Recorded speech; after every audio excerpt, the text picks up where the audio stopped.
Hello everyone, welcome to all of you at mobile Pathshala. कैसे हैं आप सभी? I hope guys all of you are doing great and superb. तो आज के सेशन में करने वाले हैं प्रोनाउन का सेकंड पार्ट। इसके पहले प्रोनाउन का फर्स्ट पार्ट जरूर देखिएगा, वो आपको काफी हेल्प करेगा। तो before moving ahead guys, link को शेयर कर दीजिए और चैनल पे नए हैं तो चैनल को सब्सक्राइब कर दीजिए, वीडियो को लाइक करना ना भूलिएगा। ये तो हुई हमारी आज के सेशन की बात। दूसरी आपके लिए जो मोस्ट इंपॉर्टेंट बात है मैं उसको बताने वाली हूँ आप लोगों को, प्लीज ध्यान से सुनिएगा।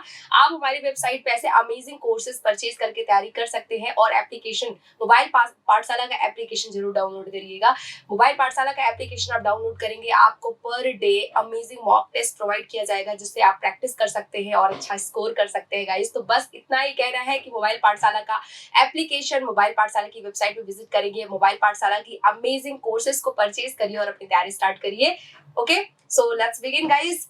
आज के सेशन को स्टार्ट करते हैं पहले क्वेश्चन के साथ। पहला क्वेश्चन है आपका, अब आपको प्रोनाउन का ही क्या करना है, देखना है। क्वेश्चन ये रहा, प्रोनाउन का कॉन्सेप्ट क्या है, इस क्वेश्चन के थ्रू हम देखेंगे। और मेरा मोटिव क्या है ना कि आपको मैं क्वेश्चन के साथ साथ हर क्वेश्चन से 3-4 एक्स्ट्रा कॉन्सेप्ट भी पढ़ाऊं, है ना। अगर हम क्या करेंगे, अगर हम प्रोनाउन की कॉन्सेप्चुअल चीजें पढ़ते जाएंगे तो हमें पीछे की चीजें भूलती जाएंगी। लेकिन प्रैक्टिकली क्वेश्चन को पढ़ना, क्वेश्चन को पढ़ करके कॉन्सेप्ट को निकालना, समझना, वो बात और क्या हो जाती है, अमेजिंग हो जाती है और वो लॉन्ग लास्टिंग रहता है आपका। ठीक है, तो चलिए क्वेश्चन देखते हैं। क्वेश्चन में क्या है, प्रोनाउन का कॉन्सेप्ट छिपा हुआ, उसको निकालते हैं, उसको समझते हैं और फिर आगे बढ़ेंगे हम। ठीक है, चलिए आप बताइए ये जो क्वेश्चन है पार्टिकुलर, इसमें क्या है खास बात। इट वॉज क्वाइट सरप्राइजिंग, काफी ज्यादा सरप्राइजिंग रहा, that such rules do not apply to you and I. इस तरह के जो रूल्स है वो हम पर अप्लाई नहीं होते हैं। ठीक है, चलिए बताइए क्या हो सकता है, क्या खास बात है इस क्वेश्चन में। इट वॉज क्वाइट सरप्राइजिंग, काफी सरप्राइजिंग है। ऐसे रूल्स, सच रूल्स, ऐसे रूल्स डू नॉट नहीं होते हैं apply to you and I. अब देखो, ये तो वर्ब हुआ, ये आपका हुआ एडवर्ब हुआ, सरप्राइजिंग ये नाउन हुआ, conjunction such rules do not apply to you. आपको बता दूं मैं कॉन्सेप्ट क्या है। देखो, प्रेपोजिशन जब भी आ जाता है, प्रेपोजिशन जब भी आ जाता है तो प्रेपोजिशन के बाद से, है ना, कोई भी अगर प्रोनाउन आ रहा है तो प्रोनाउन को आप रखो हमेशा ऑब्जेक्टिव फॉर्म में। किस फॉर्म में? ऑब्जेक्टिव फॉर्म में। यानी अगर आई है तो मी कर दो, दे है तो देम कर दो, शी है तो हर कर दो, ही है तो हिज कर दो, है ना। इस तरह के केस में आपको हमेशा प्रोनाउन को रखना है। अब खास बात आपको बता दूं क्या है, यू का जो ऑब्जेक्टिव फॉर्म है वो यू ही है और सब्जेक्टिव फॉर्म भी आपका यू ही है। मैंने कल के सेशन में प्रोनाउन का जब चैप्टर पढ़ाया था तो वहां मैंने आपको objective, subjective, possessive form pronoun का और पजेसिव एडजेक्टिव भी बताया था। ठीक है, अगर आप चाहते हो मैं उसको भी डिस्कस करूं, मैं उसको भी डिस्कस करूंगी। उसको भी जो नए स्टूडेंट है वो ध्यान से देखेंगे, और अगर आपने पिछली वीडियो नहीं देखी तो पिछली वीडियो को भी आप देखेंगे। ठीक है, देखिए यू क्या है, सब्जेक्टिव भी होता है और ऑब्जेक्टिव भी होता है। और हमने अभी क्या बताया कि प्रेपोजिशन के बाद आने वाला प्रोनाउन हमेशा ऑब्जेक्टिव केस में होता है। अब देखो, अप्लाई टू क्या है, यहाँ पर टू आपका क्या है, प्रेपोजिशन है, और प्रेपोजिशन के बाद आया है यू। यू क्या है, सब्जेक्टिव ऑब्जेक्टिव दोनों है। मतलब यहाँ का जो यू है वो तो ऑब्जेक्टिव केस में, क्योंकि प्रेपोजिशन के बाद एक ऑब्जेक्टिव नाउन आता है, प्रोनाउन आता है। आई क्या है, आई आपका क्या है, सब्जेक्टिव प्रोनाउन है। तो आई का ऑब्जेक्टिव प्रोनाउन क्या होता है, मी होता है। तो यहाँ क्या कर दो, मी कर दो। क्यों करना है, क्योंकि प्रेपोजिशन के बाद हमेशा कोई भी प्रोनाउन आएगा तो वो हमेशा ऑब्जेक्टिव केस में होगा। क्लियर है इतनी बात? चलो एक केस और देख लेते हैं हम। देखो, अब मेरी बात ध्यान से सुनो आप लोग। देखो, प्रोनाउन का सब्जेक्टिव केस आ जाओ। सब्जेक्टिव केस यानी इस प्रोनाउन को हमेशा हम सब्जेक्ट के प्लेस पर यूज करेंगे। कौन से वाले, आई को, कौन से वाले, वी को, कौन से वाले, यू को, कौन से वाले, शी को, और फिर ही को, और फिर दे को, और फिर इट को। ठीक है, इस वाले प्रोनाउन को हमेशा सब्जेक्ट के प्लेस पर यूज करेंगे। ठीक है, एक होता है ऑब्जेक्टिव। ऑब्जेक्टिव यानी इसको हम ऑब्जेक्टिव प्लेस पर यूज करेंगे। तो आई को हम मी करेंगे, वी का क्या हो जाएगा, अस हो जाएगा, यू का क्या हो जाएगा, यू ही होता है, और शी का हर हो जाएगा, ही का हिम हो जाएगा और दे का देम हो जाएगा, है ना। इट का इट ही रहता है, ये हुई बात। एक होता है गाइस पजेसिव प्रोनाउन होता है। क्या होता है? पजेसिव प्रोनाउन होता है। अच्छा, पजेसिव प्रोनाउन की खास बात क्या है? ये पोजीशन बताते हैं, ठीक है। अब देखो अधिकार बताते हैं। आई मी का क्या हो जाएगा? माइन हो जाएगा, ठीक है। I me objective, mine possessive adjective, possessive pronoun, ठीक है। पजेसिव प्रोनाउन ये क्या बताते हैं? पजेसिव का मतलब होता है अधिकार। जैसे बोलते हैं ना तुम्हारा वाला बड़ा पजेसिव है, तो मतलब वो क्या है? तुम पे बहुत अधिकार जमाता है, ठीक है। तो ये पजेसिव प्रोनाउन का मतलब होता है अधिकार बताने वाले प्रोनाउंस, ठीक है। तो पजेसिव प्रोनाउन, चलो इसको शॉर्ट फॉर्म में मैंने लिख दिया। I me mine, we us ours, ours, ठीक है, आवर्स। यू योर्स, ध्यान से योर्स यस लास्ट में होना चाहिए। शी हर हर्स, ठीक है। और ही हिम हिज, ठीक है। They them theirs, theirs, theirs, THEIRS। It ही रहता है, ठीक है। इट्स कर दो, हाँ इट्स, ठीक है, क्योंकि पजेसिव बता रहे हो तो इट्स हमारा।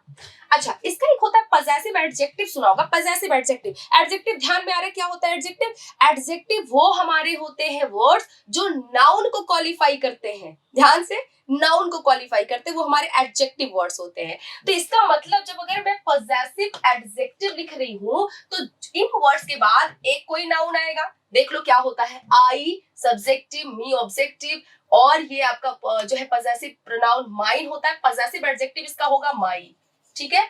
आवर का होगा आवर, योर का होगा योर, केवल योर। ध्यान से देखो, इसमें एस है, इसमें एस नहीं है। इसका क्या होगा? हर होगा। इसका क्या होगा? हिज ही होगा, ठीक है। देयर का क्या होगा? देयर्स का देयर हो जाएगा, ठीक है। और इट का क्या हो जाएगा? इट्स ही हो जाएगा। अब देखो, है ना, समझ में आ रहा है? यानी कि ये जो हमारा पजेसिव एडजेक्टिव है इसके बाद क्या आएगा? एक नाउन आएगा, ठीक है।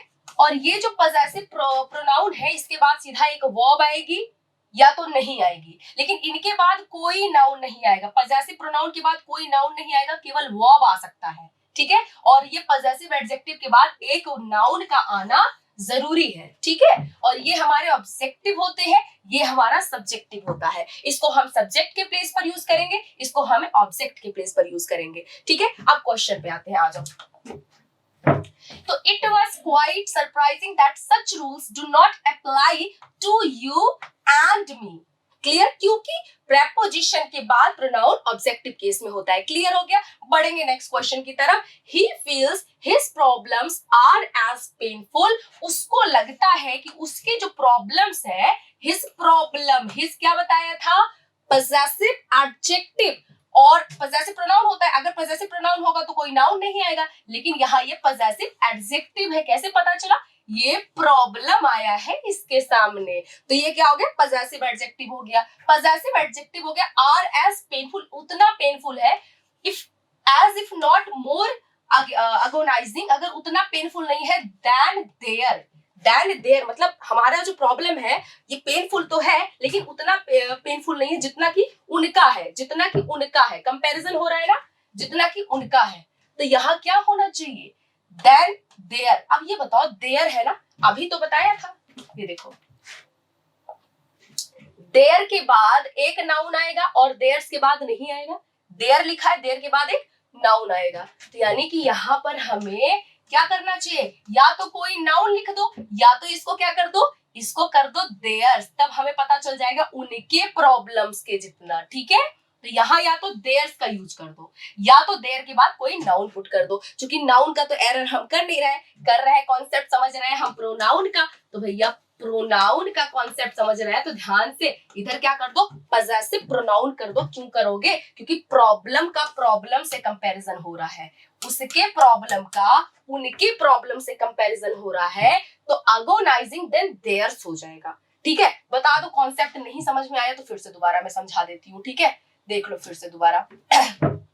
He feels, उसको लगता है, किसको लगता है? इसको लगता है कि उसके जो प्रॉब्लम्स है, मतलब इसी के जो प्रॉब्लम है, आर एज पेनफुल एज, मतलब लगता है कि उतना ही पेनफुल है। अगर नहीं है उतना अगर पेनफुल, अगोनाइजिंग का मतलब होता है पेनफुल, दोनों एक ही शब्द है। अगोनाइजिंग उतना पेनफुल नहीं है जितना कि उनके प्रॉब्लम्स है, जितना कि उनके प्रॉब्लम्स है। पोजेशन के लिए हम उनका लगा सकते हैं ना, तो यहाँ देयर्स कर दो आप, देयर्स, देयर्स यानी उनके जितने प्रॉब्लम्स, उनकी जितना प्रॉब्लम है उतना मेरा प्रॉब्लम, उतना ज्यादा प्रॉब्लम मेरा नहीं है जितना उनका है, ठीक है। तो यहाँ देयर्स कर दो, क्योंकि इसके बाद कोई नाउन नहीं आएगा, इसके बाद कोई नाउन आएगा ही नहीं, तो देयर के बाद तो नाउन आना चाहिए, लेकिन देयर्स के बाद कोई नाउन है ही नहीं, तो यहाँ क्या कर दो, देयर्स कर दो, ठीक है। आ जाओ। The priest emphasized that it is the duty of all citizens to love each other. Priest क्या करते हैं, एम्फसाइज करते हैं किस चीज को, that it is the duty, यह ड्यूटी है, कर्तव्य है, किसका कर्तव्य है, सिटीजन्स का, नागरिकों का कर्तव्य है प्यार करना, किसको, ईच अदर को। भैया रेसिप्रोकल पढ़े होगे बचपन में प्रोनाउन, रेसिप्रोकल प्रोनाउन ये कहता है कि हम पारस्परिक चीजों को दो शब्दों से बता सकते हैं, ठीक है। मतलब अपनी पारस्परिक चीजों को हम दो तरीके से बता सकते हैं, जैसे कि पहला तो होता है भैया ईच अदर, क्या होता है, ईच अदर होता है। जब हम दो पर्सन के लिए बोलते हैं तब हम ईच अदर का मतलब तुम्हारा और हमारा, ठीक है, तो ये हम दो पर्सन के लिए यूज करते हैं। और अगर हमें दो से ज्यादा लोगों के लिए बताना होता है तब हम क्या करते हैं, वन एनदर करते हैं, क्या करते हैं, वन एनदर करते हैं। क्लियर हुआ, more than two, more than two, ठीक है, इसको 2+1 भी कर सकते हो। चल तब यहाँ बताओ, सिटीजन्स में केवल दो ही लोग हैं, अरे नागरिक केवल दो ही थोड़ी होते हैं, नागरिक तो बहुत होते हैं, तो यहाँ ईच अदर लिखना क्या हो गया, गलत हो गया, क्या लिखोगे, वन एनदर लिखोगे। क्लियर है, चलो नेक्स्ट मूव करते हैं। यानी जब आपको दो जन के लिए प्रोनाउन यूज करना हो तो ईच अदर करो, दो से ज्यादा लोगों के लिए करना हो तो वन एनदर यूज करो। क्लियर, नेक्स्ट मूव करेंगे। चल, people living in low lying area, जो लोग रहते हैं, लिव करते हैं कहाँ, लो लाइंग एरियाज में, यानी कि निचले एरियाज में, निचले लैंड में जो लोग रहते हैं, एरियाज, फाइंड देमसेल्व्स, अपने आप को, है ना, find themselves difficult to cope up with the floods. अब देखो, जो लोग निचले एरियाज में रहते हैं उनको डिफिकल्ट लगता है कोप अप करना, यानी कि कोप अप, कोप अप क्या है आपका, कोप अप यानी एक फ्रेज है जिसका मतलब क्या होता है, एडजस्ट करना, एडजस्ट करना, क्या करना, एडजस्ट करना या मैनेज करना। So people living in low lying areas find themselves difficult to cope up with the floods. जरा क्वेश्चन को एक बार फिर से ध्यान से देखो, हम हट जा रहे हैं, आप देख लो अच्छे से क्वेश्चन को, जरा ध्यान से एक बार देखो और समझो कि उनको क्या डिफिकल्ट लगता है, फ्लड डिफिकल्ट लगता है या उनको खुद अपने आप को वो डिफिकल्ट लगता है, नहीं, उनको फ्लड से डिफिकल्टी होती है, फ्लड से। तो यहाँ फ्लड ऑब्जेक्ट है और इससे उनको क्या होता है, उनको इससे डिफिकल्टी लगती है, इससे उनको परेशानी होती है। अब यहाँ देमसेल्व्स हम फ्लड के लिए लगाएंगे, फ्लड के लिए देमसेल्व्स लगाएंगे, फ्लड के लिए हम इट का यूज करेंगे। देखो क्वेश्चन है, people living in low lying areas find it difficult to cope up with the floods, यानी कि उनको डिफिकल्ट लगता है किसके साथ मैनेज करना, फ्लड के साथ मैनेज करना। तो यहाँ देमसेल्व्स नहीं होगा, यहाँ इट होगा, ये इट का यूज हम फ्लड के लिए करेंगे। और यहाँ देमसेल्व्स, ये लग रहा है कि हम सिटीजन्स की बात कर रहे हैं कि उनको खुद से डिफिकल्ट लगता है, नहीं, उनको फ्लड से डिफिकल्ट लगता है कोप अप करना, मैनेज करना, ठीक है। कोप अप मींस होता है एडजस्ट करना या मैनेज करना, उनको मैनेज करना डिफिकल्ट लगता है फ्लड से, तो इट आया था सिटीजन्स के लिए, जो कि गलत है। यहाँ पर हमें फ्लड के लिए यहाँ पर क्या यूज करना होगा, इट का यूज करना होगा। बताओ, बात क्लियर हो गई। बढ़ते हैं नेक्स्ट क्वेश्चन की तरफ और लिंक को शेयर करते रहिए वहां तक जहां तक आप कर सकते हैं, as much as you can guys. बस इतना आप लोगों के लिए, इतना मुझे चाहिए आप लोगों से, इतना मुझे चाहिए आप लोगों से कि आप लिंक को शेयर करते रहिए, ठीक है। और आपको कोई भी क्वेश्चन में कोई भी डाउट है, आप मुझे कॉमेंट सेक्शन में बताइए, मैं हर टाइम में अवेलेबल रहती हूँ, आपके डाउट्स देखूंगी और मैं वहां पर आकर आपका आंसर करूंगी, ठीक है। तो जरूर, चलिए अब आगे मूव करेंगे हम। She accepting your proposal, she accepting your proposal was out of courtesy and he himself knows it, ठीक है। अब देखो she accepting, अब यहाँ ध्यान से, ये प्रोनाउन का कोई भी देखो कोई भी एग्जाम हो, ये प्रोनाउन का टॉपिक तो पूछा ही जाता है, चाहे वो कोई भी एग्जाम दे रहे हो, एसएससी, बैंकिंग, टीचिंग, कोई एग्जाम दे रहे हो गाइस, ये इतना इंपॉर्टेंट है। तो जरा ध्यान से देखिए और कॉपी में इस रूल को राइट डाउन करिए कि जब भी वर्ब की फर्स्ट फॉर्म में आईएनजी आ जाता है तो वो बन जाता है जेरेंड, और जेरेंड का काम क्या होता है, नाउन का रोल प्ले करना, ठीक है। क्या करना, नाउन का रोल प्ले करना। अब देखो ध्यान से, कभी भी कोई भी नाउन के पहले, कभी भी कोई भी नाउन के पहले अगर कोई वर्ब आती है, अगर किसी नाउन के पहले कोई वर्ब आती है तो वो हमेशा पजेसिव फॉर्म में रहेगी। सॉरी, वर्ब नहीं, कोई प्रोनाउन आता है, अगर किसी नाउन के पहले कोई भी प्रोनाउन आता है तो वो हमेशा किस फॉर्म में रहेगा? पजेसिव फॉर्म में रहेगा। प्रोनाउन को कर दो पजेसिव फॉर्म, है ना। अभी उल्टा वही चीज है जो मैं आपको पहले समझाई हूँ, ठीक है। वही उसी बात को घुमा के यहाँ पर मैं आपको बता रही हूँ। बस इतना समझ लो कि कॉन्सेप्ट सब घूमते हैं। बस एक बार कॉन्सेप्ट पढ़ लिया, कुछ कोई एग्जाम ऐसा नहीं है जो आपको जो है टफ लगेगा। कॉन्सेप्ट पे हमेशा फोकस किया करो। प्रोनाउन, कभी भी किसी नाउन के पहले कोई अगर प्रोनाउन आ रहा है हमेशा उसको पजेसिव फॉर्म में यूज करो। किस फॉर्म में? पजेसिव फॉर्म में यूज करो। यहाँ शी क्या है? सब्जेक्टिव फॉर्म है। क्या करोगे? इसको हर कर लोगे। हर एक्सेप्टिंग योर प्रपोजल, तुम्हारा जो प्रपोजल उसने एक्सेप्ट किया was out of courtesy and he himself knows it. बताओ, अभी वही बातें तो मैंने बताई थी आपको। ये देखो यहाँ पर यही तो बताया था कि इन नाउन्स, इन पजेसिव एडजेक्टिव के पहले हमें एक नाउन की जरूरत है। और यहाँ वही बात यहाँ भी है, यहाँ वही बात है कि नाउन के पहले एक पजेसिव एडजेक्टिव होना चाहिए। अगर कोई प्रोनाउन आ रहा है तो उसको पजेसिव फॉर्म में कर दो, कर दो हर। एक्सेप्टिंग, हर एक्सेप्टिंग, क्योंकि ये जो एक्सेप्टिंग है ना, ये कोई वर्ब नहीं है, ये यहाँ पर एक नाउन बन जाता है। क्योंकि जब भी किसी वर्ब में आईएनजी लगाते हो वो जेरेंट बन के नाउन की तरह रोल प्ले करने लगता है। ठीक है, चलो आगे बढ़ते हैं। Mr. Sharma told his staff that each of they should be able to carry out the work himself in time. Mr. Sharma कहते हैं किससे? अपने स्टाफ से कहते हैं कि each of they should करना चाहिए उनको, able to carry करना चाहिए। क्या करना? अपने काम को खुद से समय पर करना चाहिए। अपने काम को समय से करना चाहिए। ठीक है, अब देखो यहाँ पर खास बात क्या है। ये कॉन्सेप्ट जो है बहुत ही इंपॉर्टेंट है भैया, इसको राइट डाउन जरूर करिएगा। देखो, जब भी बात करें हम लेट की, जब भी बात करें हम ऑफ की, ठीक है, पहले तो ये ध्यान से रख लो। अभी तो मैंने यही तो आपको कॉन्सेप्ट बताया कि प्रेपोजिशन के बाद अगर कोई भी प्रेपोजिशन के बाद अगर कोई भी प्रोनाउन आ रहा है तो प्रोनाउन को करो भैया किस केस में? ऑब्जेक्टिव केस में करो। फर्स्ट क्वेश्चन इसी पर बेस्ड था। ईच ऑफ, ये ऑफ क्या है? प्रेपोजिशन है, इसके बाद दे आया है। कैसे आ सकता है? इस दे को कैसे यूज कर दिए आप यहाँ पर? क्योंकि ये एडजेक्टिव है और एडजेक्टिव के बाद क्या करोगे? प्रोनाउन को एडजेक्टिव केस में, ऑब्जेक्टिव केस में करोगे तो क्या हो जाएगा? ये देम हो जाएगा। Each of them should be able होना चाहिए, ना कि आपका ईच ऑफ दे होना चाहिए। तो जब भी कोई प्रेपोजिशन आएगा हमेशा प्रोनाउन ऑब्जेक्टिव केस में रहेगा। बढ़ेंगे नेक्स्ट क्वेश्चन की तरफ। Finally, it was decided that you, Tony, and I will finish your project together. इससे हम दो कॉन्सेप्ट डिस्कस करेंगे और ये इतना अमेजिंग, इतना अच्छा कॉन्सेप्ट है कि अगर आप लोगों ने समझ लिया तो कोई भी एग्जाम में अगर ये इस तरह के क्वेश्चन आते हैं तो मैं तो कह रही हूँ एक नंबर ले रहे हो वहां से। ठीक है, एक नंबर वहां से आपका फिक्स है। फाइनली इट वाज डिसाइडेड, ये डिसाइड हो गया कि तुम टोनी और मैं विल फिनिश योर प्रोजेक्ट, करेंगे अपना प्रोजेक्ट साथ में करेंगे। ठीक है, चलो अब देखो, पहला तो प्रोनाउन का एक बड़ा अच्छा कॉन्सेप्ट है शिष्टाचार को लेकर के, उसको समझो।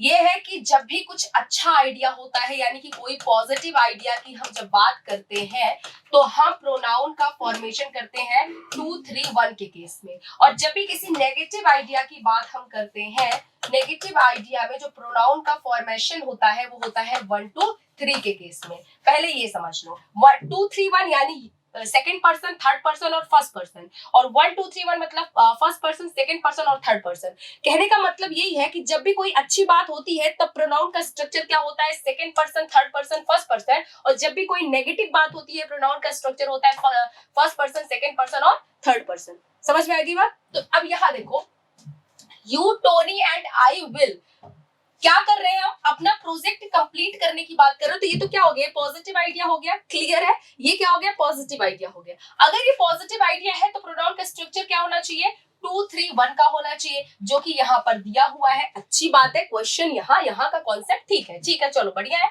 I will finish your work. दूसरा कॉन्सेप्ट देखो, ये कॉन्सेप्ट यहाँ से प्रिपेयर हुआ, अब दूसरा कॉन्सेप्ट देखो। दूसरा कॉन्सेप्ट ये है गाइस कि जब भी प्रोनाउन का जो फॉर्मेशन है हमेशा इस तरह से दिया हो, यानी कि फर्स्ट पर्सन भी दिया हो, सेकंड पर्सन भी दिया हो और थर्ड पर्सन भी दिया हो, साथ में तीनों पर्सन दिए गए हैं, तो पजेसिव फॉर्म जो होता है वो हमेशा फर्स्ट पर्सन के अकॉर्डिंग आता है। यानी जब फर्स्ट सेकंड पर्सन साथ में थर्ड पर्सन तीनों दिए गए हो, तो जो पजेसिव फॉर्म आएगा वो हमेशा क्या होगा, आवर होगा। क्या होगा, आवर होगा। समझ रहे हो ना, पजेसिव एडजेक्टिव क्या होगा, आवर होगा। अब देखो, अगर फर्स्ट सेकंड थर्ड पर्सन दिए हैं तो पजेसिव एडजेक्टिव आवर यूज करोगे। अगर सेकंड और थर्ड पर्सन दिए गए हैं तो पजेसिव एडजेक्टिव क्या हो जाएगा आपका, योर हो जाएगा। देखो ध्यान से देखो, फर्स्ट सेकंड थर्ड पर्सन दिए गए हैं तो आवर हो जाएगा, और सेकंड और थर्ड पर्सन यानी कि अगर यू और ही दिया है तो योर हो जाएगा। ठीक है, और अगर आपका जो है सेकंड थर्ड और फर्स्ट पर्सन केवल दिए गए हैं, या केवल आपका फर्स्ट पर्सन आया है और थर्ड पर्सन आया है, तब भी हम पजेसिव एडजेक्टिव क्या यूज करेंगे, योर का आवर का यूज करेंगे। ठीक है, क्या करेंगे, आवर का यूज करेंगे। ठीक है, तो यहाँ योर काटो, यहाँ पर आवर कर लो। ठीक है, अगर फर्स्ट पर्सन दिया है, थर्ड पर्सन दिया है तो पजेसिव को आवर कर लो, और अगर फर्स्ट सेकंड थर्ड पर्सन दिया है तो आवर कर लो, अगर सेकंड और थर्ड पर्सन दिया है तो योर कर लो।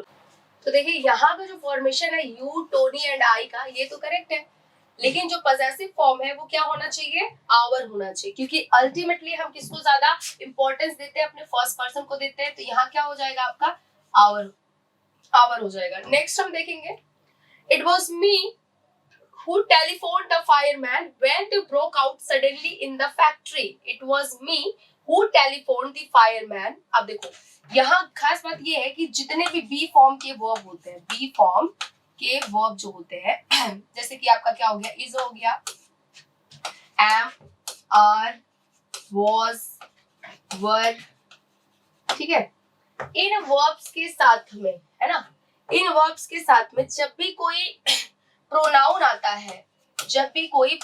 आता है तो वो हमेशा सब्जेक्टिव केस में होता है, उसको हमेशा सब्जेक्टिव केस में रखो। ये वॉच क्या है, बी फॉर्म की वर्ब है, इसके बाद क्या होना चाहिए, आई होना चाहिए। समझ में आ रही है बात, it was I who telephone the fireman. ठीक है, तो जब भी बी फॉर्म की वर्ब्स आए, बी फॉर्म की वर्ब्स, तो हमेशा इन वर्ब्स के साथ में प्रोनाउन को सब्जेक्टिव फॉर्म में यूज करो। नेक्स्ट देखेंगे हम, it was in a fit of anger when the servant told the owner that he did not want to person like he. It was in a fit of anger. ये सारी चीजें बहुत गुस्से में हुई। when the servant, जब नौकर ने कहा किससे, ऑनर से, मालिक से कहा that he did not want to person, वो नहीं चाहता ऐसे इंसान को, उसके जैसे इंसान को वो नहीं चाहता है। तो देखो खास बात ये है ना कि like के साथ, between के साथ, ठीक है, between के साथ, get के साथ, let के साथ, make के साथ, जब भी कोई प्रोनाउन आता है, लाइक, बिटवीन, है ना, गेट के साथ में जब भी कोई प्रोनाउन आता है उसको हमेशा हम ऑब्जेक्टिव फॉर्म में यूज करते हैं। ठीक है, ऑब्जेक्टिव फॉर्म में यूज करते हैं। लाइक क्या है, प्रेपोजिशन है, ही यहाँ सब्जेक्टिव है, कट करो, यहाँ क्या करो, हिम करो। ठीक है, चलो बढ़ेंगे नेक्स्ट क्वेश्चन की तरफ। One must be careful in his selection of words while talking to other. One must be careful, किसी को, अब देखो ये वन क्या है, ये आपका प्रोनाउन है, ये भी आपका प्रोनाउन है, और इस प्रोनाउन के लिए जो पजेसिव फॉर्म बनाया गया है वो क्या है, आपका वंस है, वंस है। और आपको एग्जाम में क्या लगा के देगा, हिज लगा के दे देगा, हर लगा के दे देगा, या देयर या देम ऐसे कुछ लगा के दे देगा। One must be careful, in his नहीं होगा, यहाँ पर क्या होगा, वंस होगा। One selection of words while talking to others. ठीक है, चलो बढ़ते हैं 11th क्वेश्चन की तरफ। Because of she becoming a newcomer she was unable to get a good role in the movie. ठीक है, in the movie, because of she. अब शी यहाँ पर प्रोनाउन है, इसके बाद एक वर्ब आई है, सीधा एक वर्ब आया है।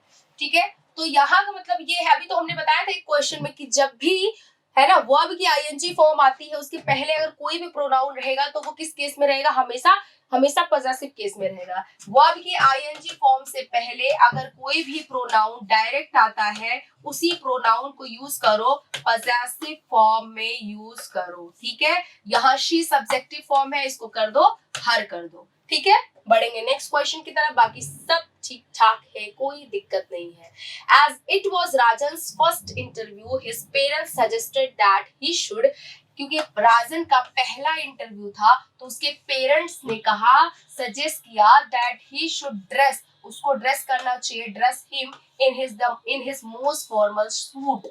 अब देखो कहने की बात यह है कि रिफ्लेक्सिव प्रोनाउन जो पढ़ा होगा आपने, रिफ्लेक्सिव प्रोनाउन रिफ्लेक्सिव प्रोनाउन क्या होता है, जब हमारे सब्जेक्ट का ऑब्जेक्ट जो है वो सब्जेक्ट ही हो तो हम उसको क्या बोलते हैं, रिफ्लेक्सिव प्रोनाउन बोलते हैं। जैसे कि अगर मैं बोलूं ही हर्ट हिमसेल्फ, उसने खुद को हर्ट कर लिया, ही हर्ट हिमसेल्फ, उसने खुद को हर्ट कर लिया। अब यहाँ सब्जेक्ट ही है और ऑब्जेक्ट भी खुद ही है, ठीक है। तो he hurt himself, I love myself, ये सारे आपके रिफ्लेक्सिव प्रोनाउंस होते हैं जिनका सब्जेक्ट और ऑब्जेक्ट एक ही होता है, ठीक है। और हम इनको कैसे इनको पॉइंट आउट करते हैं, सेल्फ लगा करके या फिर सेल्फ लगा करके, ठीक है। तो हम सेल्फ हमेशा सिंगुलर के साथ लगाते हैं, सेल्फ हमेशा प्लूरल के साथ लगाते हैं, प्लूरल प्रोनाउंस के साथ लगाते हैं। अब देखो, उसको ड्रेस करना चाहिए, खुद को ड्रेस करना चाहिए, यानी कि सब्जेक्ट ऑब्जेक्ट एक ही है, खुद को वो ड्रेस करे, अपने आप को ड्रेसअप करे। तो जब सब्जेक्ट ऑब्जेक्ट सेम ही है तो यहाँ हिम नहीं लिखेंगे, क्या लिखेंगे, हिम सेल्फ लिखेंगे। हिम को काटो, क्या लिखो, हिम सेल्फ लिखो, ठीक है। जहां पर हमारा सब्जेक्ट ऑब्जेक्ट एक ही होता है वहां पर हम उसको क्या बोलते हैं, रिफ्लेक्सिव बोलते हैं। एक तरह से बोल सकते हो कि कर्ता के द्वारा किए गए कार्य का प्रभाव कर्ता पर ही पड़ता है, ना कि किसी कर्म पर पड़ता है। यानी कर्ता कर्म जब एक ही होते हैं तब वहां पर रिफ्लेक्सिव प्रोनाउन होता है। एक होता है एम्फाटिक प्रोनाउन, वो हमारा उसका अलग रूल है। एम्फाटिक प्रोनाउन में हम केवल एम्फसाइज करने के लिए अपने सेंटेंस को एम्फाटिक प्रोनाउन का यूज करते हैं, जैसे कि ही himself did this, उसने ऐसा खुद किया, उसने खुद ये काम किया था। अब यहाँ पर एम्फसाइज करने के लिए हम himself का यूज किए हैं। आइडेंटिफिकेशन क्या है कि हमेशा रिफ्लेक्सिव प्रोनाउन जब होगा तो वो लास्ट में होगा और रिफ्लेक्सिव एम्फेटिक प्रोनाउन हमेशा सब्जेक्ट के तुरंत बाद आएगा, ठीक है। तो यही इतना डिफरेंस होता है। बाकी इस वाले क्वेश्चन पे आएंगे हम। let I and Amit complete this job as they like to do it without anyone's help, ठीक है। बिना किसी हेल्प के वो चाहते हैं कि अपना काम करें। लेट के बाद अभी तो बताया था, लेट, गेट और मेक के बाद और लाइक के बाद और बिटवीन के बाद हमेशा प्रोनाउन किस केस में रहता है, प्रोनाउन हमेशा ऑब्जेक्टिव केस में रहता है। लेट आई एंड अमित, ये तो होना चाहिए मी एंड अमित। लेकिन एक चीज बताओ, अभी तो मैंने पॉजिटिव और नेगेटिव आइडिया बताया था ना, कि जहां पर पॉजिटिव आइडिया होगा तो क्या होगा, सेकंड थर्ड फर्स्ट पर्सन होगा, नेगेटिव आइडिया होगा फर्स्ट सेकंड थर्ड पर्सन होगा, ठीक है। लेकिन यहाँ पर हम किसी पॉजिटिव आइडिया की बात कर रहे हैं, यानी कि आई एंड अमित नहीं होगा, अमित एंड आई होगा, ठीक है, अमित एंड आई होगा। तो अब क्योंकि यहाँ पर लेट का भी यूज किया गया है तो ये फॉर्मेशन चेंज करो प्रोनाउंस का और आई को कट करके यहाँ क्या कर दो, मी कर दो, बस इतनी सी बात है, ठीक है। बढ़ेंगे नेक्स्ट क्वेश्चन की तरफ। 14 one must be responsible for her choice of companions. वही अभी तो वही क्वेश्चन बताया था, वन के साथ पॉजेसिव फॉर्म क्या यूज होगा, वंस होगा। यहाँ क्या कर दो, हर को काटो, यहाँ ले आओ और वंस यूज करो, ठीक है। वन हमारा प्रोनाउन है जिसके लिए कोई पॉजेसिव फॉर्म दूसरा प्रोनाउन नहीं आ सकता, हमेशा क्या आएगा, वंस ही आएगा। बढ़ेंगे नेक्स्ट क्वेश्चन की तरफ। I and you are expected to do your duty in the interest of the student. I and you, अब यहाँ देखो, यहाँ भी फॉर्मेशन चेंज करो, क्योंकि अगर हमें पॉजिटिव लेना है तो हमेशा सेकेंड थर्ड वन पर्सन होना चाहिए और नेगेटिव लेना है तो फर्स्ट सेकेंड और थर्ड पर्सन होना चाहिए। बात पॉजिटिव आइडिया की है तो क्या करोगे, सेकेंड और फर्स्ट पर्सन करोगे, यानी यू एंड आई हो जाएगा, ठीक है। और अभी क्या बताया था कि जब भी हम क्या करते हैं जब भी हमारा फर्स्ट सेकेंड और थर्ड पर्सन यूज किया जाता है, अगर first second person third use किए गए तो हमेशा पॉजेसिव फॉर्म क्या होगा, आवर होगा, ठीक है। अब यहाँ आई एंड यू, फॉर्मेशन चेंज करो, यू एंड आई करो और उसके बाद से यहाँ पॉजेसिव फॉर्म जो दिया है इसको आवर करो, क्योंकि आई के साथ या कोई भी प्रोनाउंस अगर आई यूज हुआ है, किसी भी प्रोनाउन के फॉर्मेशन में अगर आई यूज हुआ है तो पजेसिव फॉर्म हमेशा क्या होता है, आवर होता है। ठीक है, बढ़ेंगे नेक्स्ट क्वेश्चन की तरफ। My father and myself are great followers of the tenets of socialism and I will ouch according to this wish. मेरे पिता और मैं बहुत ही फॉलोवर यानी फॉलो करते हैं टेनेट्स ऑफ सोशलिज्म, सोशलिज्म के सिद्धांतों को फॉलो करते हैं, and will ouch according to the wish, और हम उन्हीं के इच्छा अनुसार क्या करेंगे, वोट करेंगे। ठीक है, अब माय फादर तो चलो सब्जेक्टिव फॉर्म में है, सब्जेक्ट के प्लेस पर यूज किया गया है, एंड कंजंक्शन है यहाँ पर, और ये देखो कनेक्ट कर रहे हैं माई सेल्फ को। भाई यहाँ देख लो,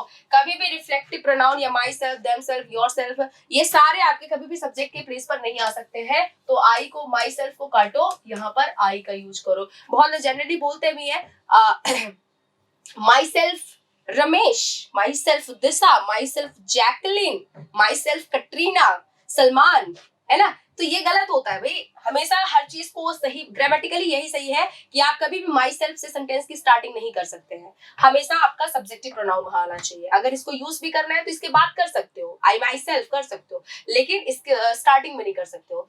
बढ़ेंगे 17 क्वेश्चन की तरफ। The book is very interesting and it is theme is completely based on the current social topics. Book बहुत ही इंटरेस्टिंग है और इसका जो थीम है वो बेस्ड है किस पर, करंट सोशल टॉपिक्स पर बेस्ड है। अब देखो, एक तो प्रोनाउन आपका क्या है, इट है, ठीक है, और इसका जो है पजेसिव फॉर्म क्या होता है, इट्स होता है। 1 सेकेंड, चलो ये इधर से, ये आपका क्या है, इट क्या है, प्रोनाउन है, ठीक है।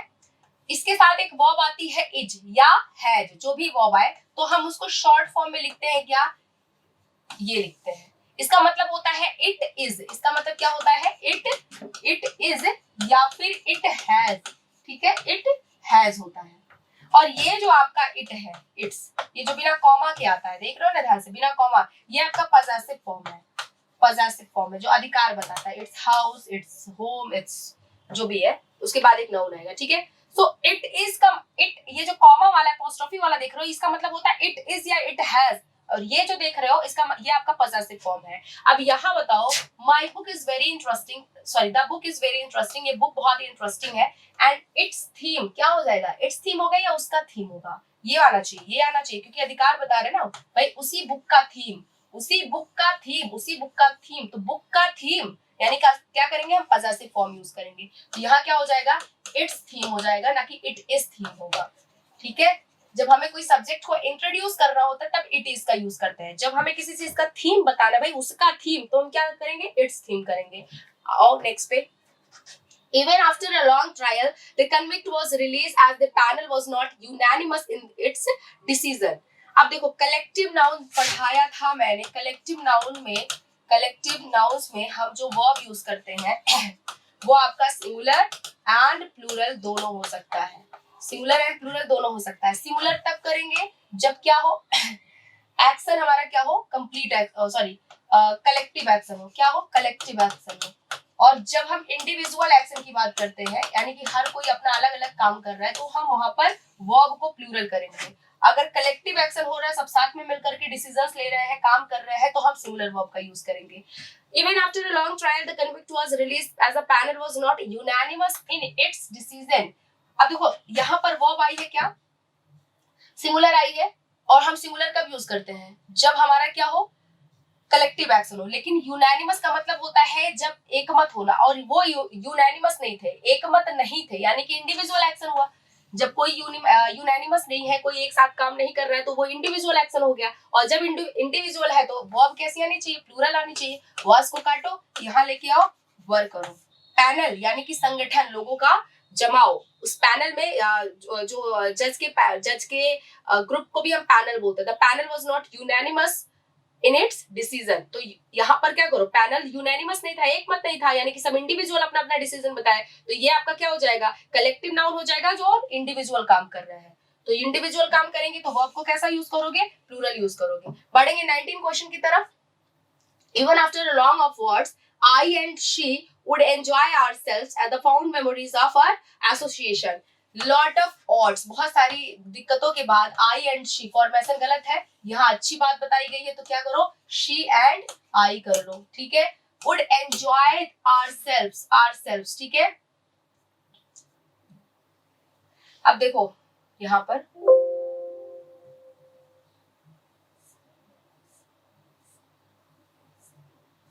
ठीक है, हाँ,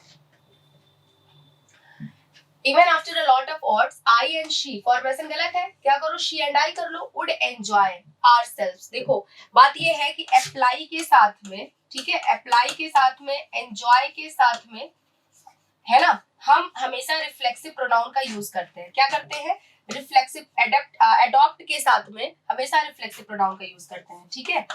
अब यहाँ पर खास बात ये है थोड़ा सा एंजॉय को लेकर के, अगर एंजॉय के साथ कोई ऑब्जेक्ट है, अगर एंजॉय के साथ कोई ऑब्जेक्ट है तो रिफ्लेक्सिव प्रोनाउन नहीं आएगा, लेकिन अगर कोई ऑब्जेक्ट नहीं है तो रिफ्लेक्सिव प्रोनाउन आएगा। अब देखो, would enjoy ourselves the fond memories of our association, यहाँ पर ये मेमोरीज क्या है, ऑब्जेक्ट है, तो ऑब्जेक्ट यहाँ दिया है ना, ऑब्जेक्ट अगर गिवन है तो reflexive form, no reflexive form, कोई रिफ्लेक्सिव फॉर्म नहीं होगा। लेकिन अगर ऑब्जेक्ट नहीं दिया है, ऑब्जेक्ट मिसिंग है, तो रिफ्लेक्सिव फॉर्म करोगे। ऑब्जेक्ट दिया है तो आवरसेल्व्स नहीं होगा, क्या होगा, यहाँ पर आवरसेल्व्स को हटा दोगे, enjoy the fond memories of our association हो जाएगा, ठीक है। बढ़ेंगे नेक्स्ट क्वेश्चन की तरफ। The bride and the groom finally killed each other themselves owing to increased tension between the two families. Bride यानी दुल्हन और groom दूल्हा finally killed each other. अब ये बताओ, अगर मैं यहाँ पर एक सेंटेंस लिखूं तो फटाफट से मुझे इसका मतलब बताओ आप लोग। Two brothers killed each other, है ना। और अगर मैं लिखूं, ये सारे यही फॉर्मेशंस है, यही सारा सेंटेंस है, और मैं लिखूं themselves, ठीक है, themselves, ठीक है। बताइए क्या डिफरेंस है दोनों में, क्या डिफरेंस है। अगर मैं लिखूं two brothers killed each other और टू ब्रदर्स किल्ड themselves, तो क्या डिफरेंस है। यहाँ पर दोनों एक दूसरे को मार डाले और यहाँ पर उन्होंने खुद को मार डाला। अगर मैं बोलूं the brother killed each other तो एक दूसरे को मार डाले, और द ब्रदर किल्ड देमसेल्व्स तो उन्होंने अपने आप को मार डाला, ठीक है।